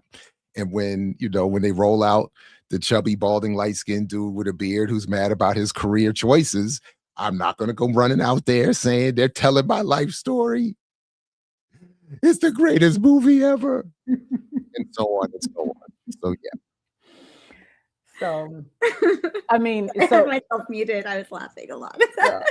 This is so. I hope, I don't know if there's really a way, Samantha, to get you to understand how helpful this is. And I don't know if I know you don't watch the chat like while the things are going. And so when you go back and watch the chat, I hope you catch all the people who are saying like, this was so good. Like, thank you for doing this. And I want to make clear to people, like, I straight up, obviously everyone knows, shit on Sinners. Like, I hated it. I thought it was a stupid movie. I thought it was an absolute waste of 2 hours. The upside for this movie is it's only 25 minutes long. I still, even in recognizing some of the things as it was going, that I was like, I wonder about this, which we can talk about a little bit. I do, and this is my opinion, I do think for some people who, I think if we have to pick between the two, I think I would prefer that people watch Siege over Voice, right? Like, because at least like there's, it's actually in I think in some ways just more about the child. I would. That said, go ahead. I just prefer that people don't watch either, right? Don't watch. Well, no, and also like go to Hind's mom's Instagram. Watch her speeches, like when they unveiled this big Hind mural on, I think it was in Spain somewhere on the beach or something, and she went to speak. Watch what she has to say herself. Like, that's a great. If you want to learn about it, you can look at the forensic evidence, but I would watch, watch from ground zero, follow Palestinian reporters. There was one thing that there's this woman on Instagram, and she started deciding to, it's Core Fitness by Naz, and she started just like finding as many of these children's stories as she possibly could and make an archive, like telling their story and making like videos about it. Like I haven't watched like all of what she's been doing with that, but I was like I think we have to be wary with, these kind of, I hope I'm not misquoting someone, but I think it was Yipper put this in a comment in a previous thing, but, just about like an Anne Frank industry or a Hind Rajab industry. And a civil rights industry. Like it's the same, right? Like, as I just said that and you started responding, I was like, why'd I even like try to do the like one's better than the other thing? Like, we not learned about the lesser evils yet? But I guess, and this is always the struggle, I think, across the board with all things, is trying to, always trying to keep in the forefront that this entire media system is set up as literally as like a capitalist, like the whole thing is to make money.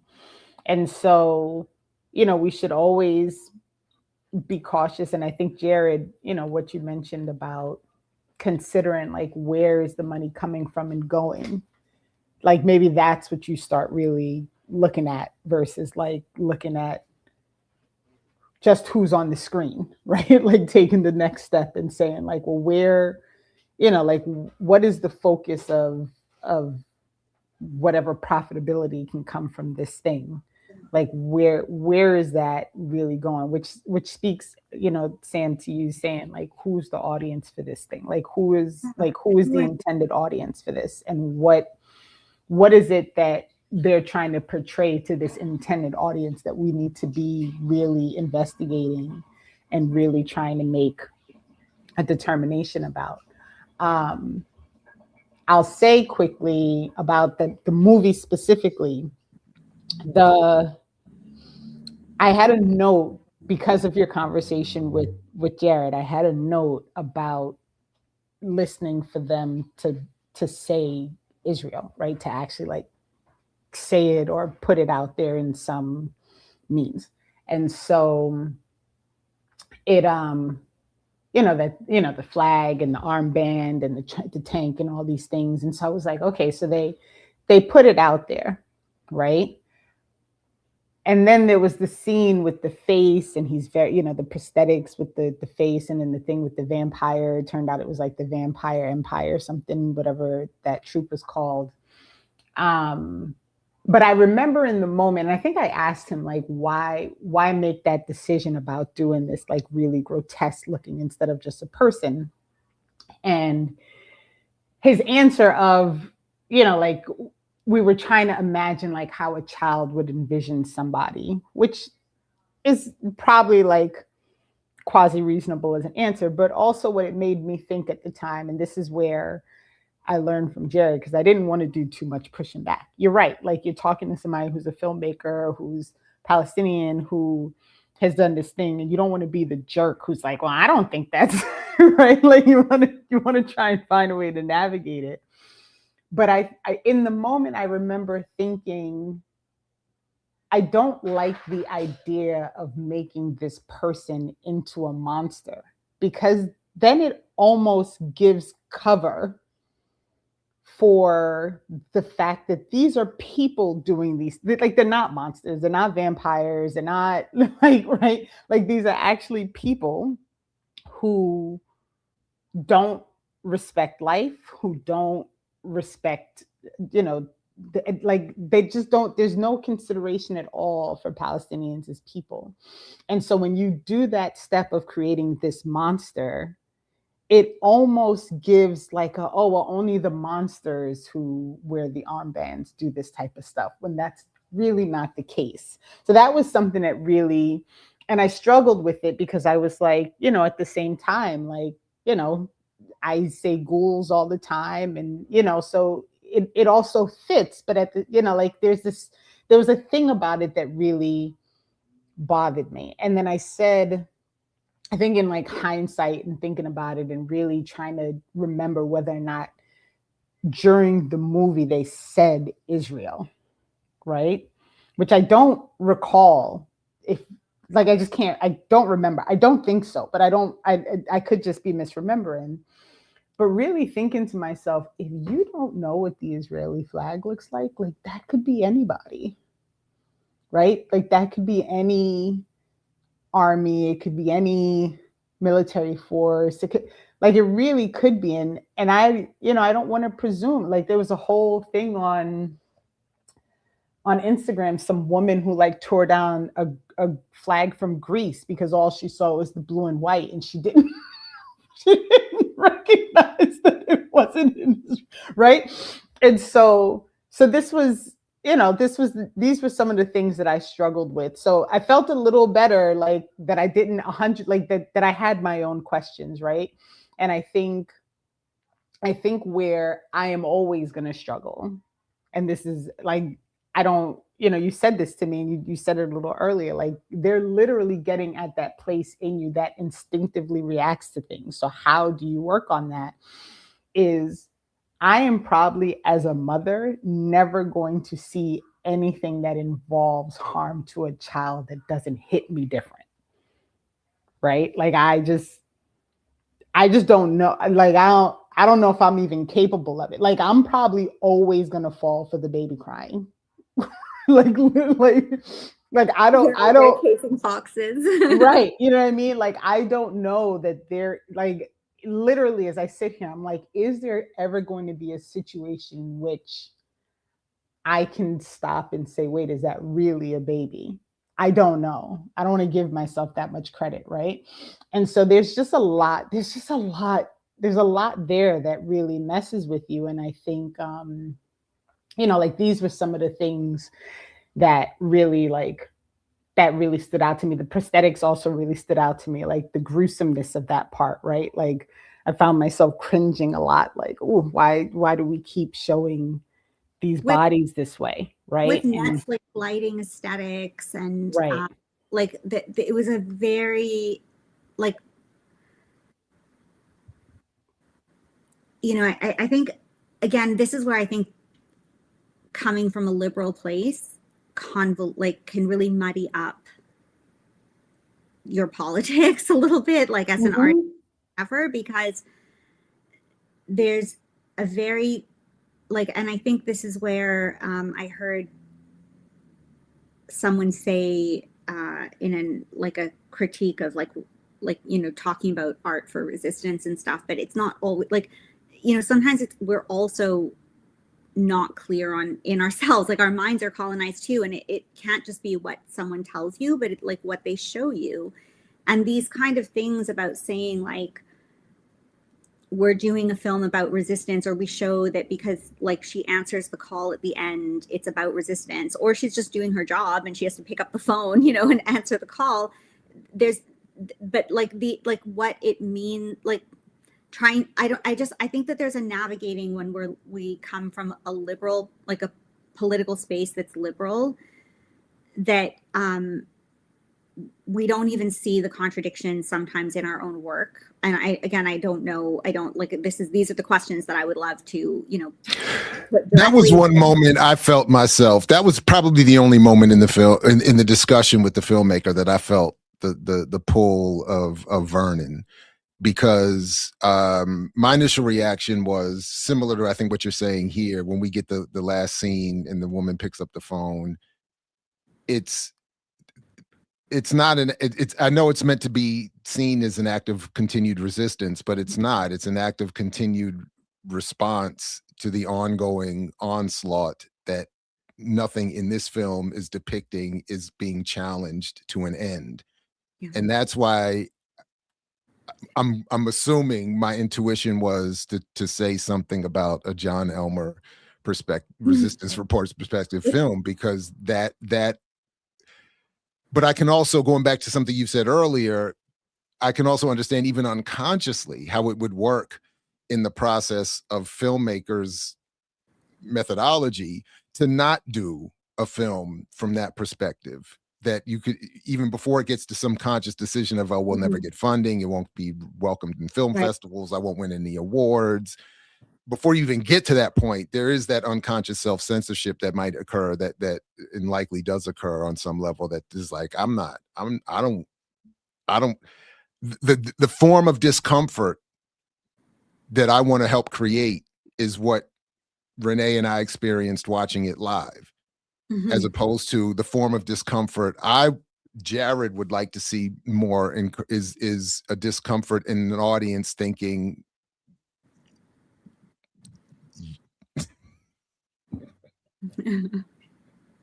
I don't even want to finish. Let me just stop myself there. Like I want to create. I want there to be a different form of discomfort. That's all. I'll just stop there. It just felt like I think that's those are the, I mean, to me, yeah, I think that things need to be weighed out in the sense of can we do both? You know, I'll use Palestine 36 for this, because even though, you know, I do agree with what you had brought up when we were talking about that they could have sort of pointed a finger more at the Zionist structure's involvement, but like, I don't want to say aside from that, because systemic challenges are sort of the basis behind all of this, as opposed to individual like villains or whatever. But I think that you know, in a film like that, where she also was getting some BBC funding and trying to, you know, navigate that and maybe making some concessions, I don't know. But I think it has to be, I think when when we're looking at these films, we have to weigh out also like what, I don't know, I don't have the right words, but like the sort of the balance of like how, you know, when we really look at it, like what is it accomplishing? My question when I was looking at that film also was, did a Palestinian even need to make this film? I think there were certain things that made it, you know, more like that we got to see Hind. I appreciate that it was contextualized, that there were lots of calls coming in as opposed to a world absent of genocide. So I think that maybe those are things that, as someone that's a bit more conscious of what's going on, obviously would certainly be putting into the film. But, you know, like I said, like, I think that that's my issue with Hind Rajab, or, you know, again, some of the other, like when I went, you know, he invited us to look at his site. So I looked at his site, the films that were made on commentary. I think, you know, going back to that question of who is your audience, like what's more important to you? Is it even individualistic? Is it self-acceptance versus like, and when you're choosing to tell specifically someone else's story, people who are still alive, whose family is still alive and grieving, and you're choosing to tell that story that you have no connection to outside of heritage. And that's a broad sweeping statement that, like, I don't want, like, every Palestinian has, like, we have a unified experience that we relate to and stuff. But I think, I don't know, I just think that there's questions that need to be asked. And I think, yeah, I don't know, I'm going to stop. I don't really know exactly what I'm saying. No, so the one thing I will, and that we haven't gotten to, that I want to make sure I mention, is kind of an epiphany that came to both me and Samantha as we were chatting. This idea of how important media and movies have become, right? And so that I would ask the question of like, well, which movie should people watch, versus saying like, don't watch movies, like go see the actual, you know, go listen to her mom speak, and go, you know, those things. And someone in the chat said like Electronic Intifada has like years worth of actual like on the ground footage of being, you know, with and around people who are living through these experiences. And reminding myself that we've also, in a way, been trained to look for a movie, right, as like the means of learning about or understanding a thing, right? Like we've been captured by this idea of going to the movies or going to see a movie, you know. And Sam and I talked very in depth about like this being really a thing here, like in the United States, like like this idea of like the movie theater being the place that you go to. So like how people speak often about like going to see X, right? And like being moved to learn more about Malcolm X simply because they went to watch the movie, versus the 8,000 speeches that you can watch of Malcolm X during the duration of his life as you know, like as a speaker and as a representative, whether it was from when he was in the NOI or after. because that all exists, right? Like there's like, you can literally sit and listen to Malcolm X speeches for like 24 hours straight if you wanted to, and you'd get way more out of that experience than you would from the 2 hours of watching the X movie, 2.5 hours, whatever, however long it is, watching X, you know, diluted by Spike Lee based on the book that we're still questioning the validity of by Alex Haley, right? Like there are all these steps that separate you from like the reality of what exists, right? And part of that is living in a place where the movie is the accessible thing, right? Like where you know, we don't live in a place where you can walk out, not, you know, listen, I haven't been everywhere in the country, but I've spanned quite a bit. And there is not like street plays, right? They're not like street productions. They're not like, you know, free presentations of things. Like you may get a drummer or a musician, you may get somebody doing acrobatics, like that type of thing, like, you know, trying to raise a couple of dollars for themselves here and there. But outside of maybe getting a short presentation, you know, near a theater, so people will go and buy a ticket to go to the theater, right? It's not something that exists here. So folks in the chat, correct me if you live somewhere where they do street theater, right? But I've been to a lot of places and I've never seen it, like literally never seen it. So we have been, like, we really have been trained to look for a movie to tell us a thing. And so this is also in part how we end up getting captured so often by these representations, is because of that specifically. Yeah, I think it's something that we have to reflect on. And there was a really good talk recently on the economy of imperialism or something on the Red Nation that I would totally recommend watching, because it basically, I think it was Jeanette Collot, I think I'm saying her, I hope I'm saying her name right. She was talking about just how like the entire, you know, the entire foundation of like what has been allowed to develop culturally obviously has ties to militarism and imperialism. And I think we do need to think about that. Like, I think, you know, I think about, like, I remember reading a lot of scholarship on how the theater evolved with politics, right? Like going progressively from interactive theatrical spaces outside to inside a room where the stage is separate from people, darkening the room, and like fast forward to where we are now, where it's a dark room that you can't even interact with.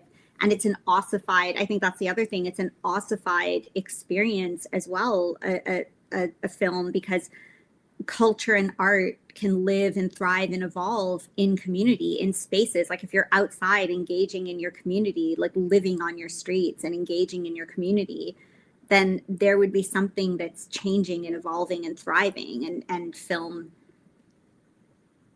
doesn't respond in that way to community. And so I don't know, you know, again, these are all questions I have, like these are all the areas that I'm like, there's just so much that I'm really trying to interrogate, you know, for myself, like as an artist with my research and how to, you know, translate, like, and I don't even know, you know, I don't know, but I just think that these are all questions that we have to have. And I think we have to question, like, you know, why is film, like what you were saying, why is it that film is what we have, and why are we allowed to have it? Like, what could have evolved if it wasn't the kind of imperial militaristic culture that we have? Would we have developed other ways of sharing art and that we can't even imagine at the moment? Like, I don't know, like but I do feel like it's a quest. Like, I do think we do have to ask that question when you think about how Hollywood is so closely, it's almost like, you know, a state in itself, for a vassal state in itself for empire. It's just, I think we do need to just ask those questions and start from there too. I don't know. I did want to, a lot. No, go ahead. No, I just wanted to say something too about the villain like, I don't know if we need to like keep dwelling on it and stuff, but I do just also want to point out that like maybe this does kind of tie in, just as someone that, you know, from my experience working in like a highly obviously like commercialized or Hollywood space, all of these techniques, like even the understanding, you know, of like there's so much of this liberalism like within things that even as filmmakers, if our intentions are the right intentions, a lot of times like this is how you're taught, right? You're not taught to tell stories that critique systems. It's to create a villain and a savior. And so I think like these things manifest, and they also offer like, I don't know, like, cause that like, I think that's my like thing is, how do we also tell these stories that like, while pointing a finger at villains without making it seem like there was an exceptional individual responsible, as opposed to a whole systemic problem that's causing genocide or something. No, it's valid. It is. And, you know, it's funny. So, you know, before you came on, Jared brought up the Crushing Wheelchairs documentary, Mm-hmm. which, I you know, really and want to see this film. right. I haven't. Right. And I think it's important for people to understand that, you know, we're not, I mean, I know I'm definitely not, and I think I can say that you're not. Like, we're not trying to completely dismiss film as an option to provide information. Like, that's not the goal. But I do want to be better at interrogating myself. I want to be better at catching myself when I'm in the midst of something that I'm not already sure is nonsense, because that's where I get caught. Right? Like, I went into the theater to see Sinners knowing that it was about to be some bullshit, right? I sat down to watch one battle after another knowing it was about to be some, like, I was fully prepared for it. And so therefore it was much easier for me to kind of distinguish the things that, you know, I was like, oh, here we go with this and here we go with that. But I didn't prep myself for it with this experience. And then because I didn't go into it to interrogate, I didn't interrogate. And there were things, you know, as I said, like, as things hit me that I was like, not so sure about that, I was then captured already, right? So then you start wondering, like, am I being too critical? Am I overthinking it, right? Like, all of those things. And so, and you need to get the like I'll just say this, even like when I was like, you know, doing my job really well in service of these, you know, directors creating like films that kill people eventually and stuff, like, just like, I like, for me to do my job well when I was working as an artist in Hollywood, like, I know I said this before, but I was very conscious, and yeah, I think that we all are to some degree, whether, you know, whether people know it or not. Like, I always just try to like, I wanted to understand things, and I was good at my job because I would keep, like, I could work immediately because I would always keep that distance. I would watch the film in fragments or little pieces, and, you know, when you sit and watch it in its whole experience, even as an artist, like doing my job at the time, I couldn't do it well if I was immersed in, like, or in the immediate after effects of watching the entire film. And that's why most of the time we do things, we just do dailies and stuff. We call it dailies, where we just watch little like pieces of the film. We very rarely, when working on a project, will watch the entire film like over and over again. We sort of have a sense of it from the beginning. We'll watch an animatic or something like that, and then we have the big, you know, screening at the end. But during production, like, it's not phrased that way, but when I reflect back, I'm like, that is how we are able to even, you know, make it more manipulative, I guess, or whatever. Right, Because we don't put ourselves in a space to be captured by it as people that are working on it. So I do think that is, yeah, it's just something that it's very hard to, I mean, even for me, like, I have to, like, I'm coming here and I'm saying all these things and interrogating things, but there are times where I have to like sort of step back and process and come back to it, because there's emotional elements that, like, there's certain things, like I'll still cry over stuff that I know is propaganda because it draws upon very human things that are moving to me, and then it sort of disrupts your ability to interrogate it. Yeah. And Arthur, don't feel bad. So Arthur says these kinds of conversations make me not want to watch anything for fear of being manipulated. I mean, listen, I'm the ruiner of all things. No, so listen, you're just added to the list, as I've said multiple times. It started with Jackie and Jared, and then Ntume came and made it worse, and then you came along and made it worse. And it's okay, because I do think at the least, if we can always remember that the manipulation is part of the work, right? Like that is the intended thing. And so if we never forget to go into anything that we're watching, like don't forget to remember that the goal is to manipulate you. And so if you can go into it at least with that bit, you know, you can interrogate your feelings and all those things. And again, like it's I readily admit these things it's tough for me to watch anything that would involve children and parents and anything of that nature, and not do, like, it's gonna happen. Like I'm gonna work on it, but I can't, like Sam is definitely gonna have to pull me from the edge multiple times. So, my request to Samantha was, don't give up on me. Like, don't like make sure that you always like pull us back.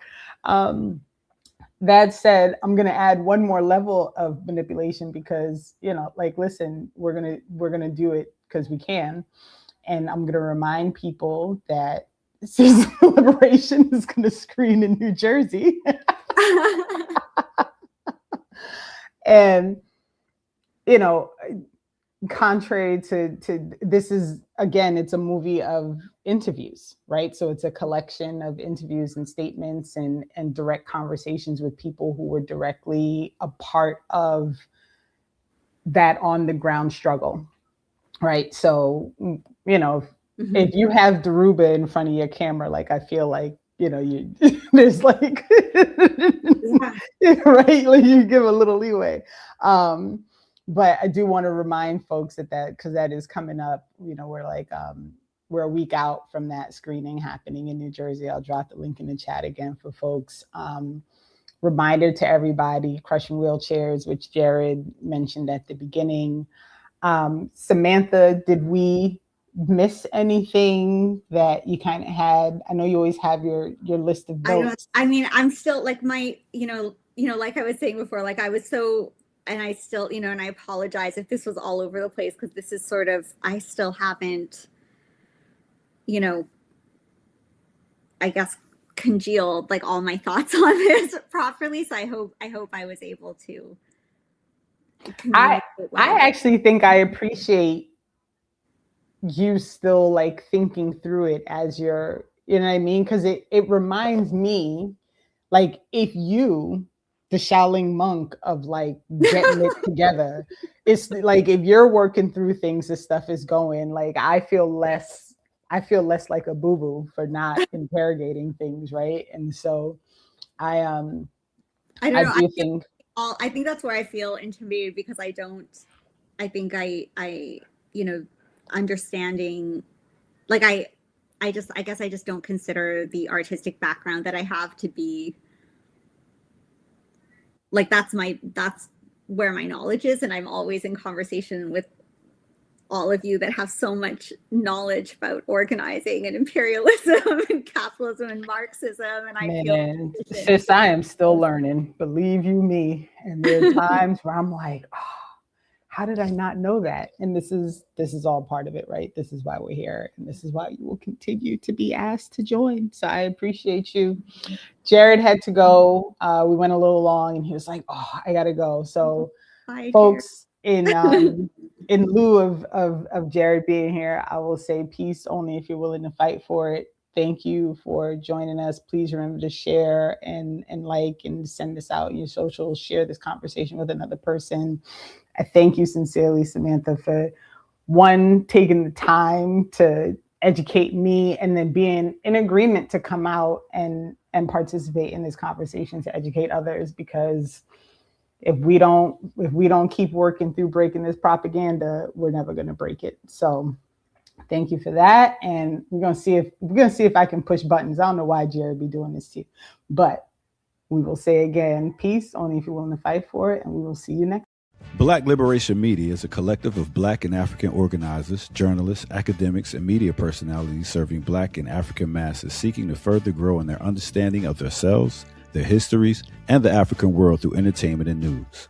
Please continue to like, subscribe, and donate to the channel so we can further serve you and liberate our people.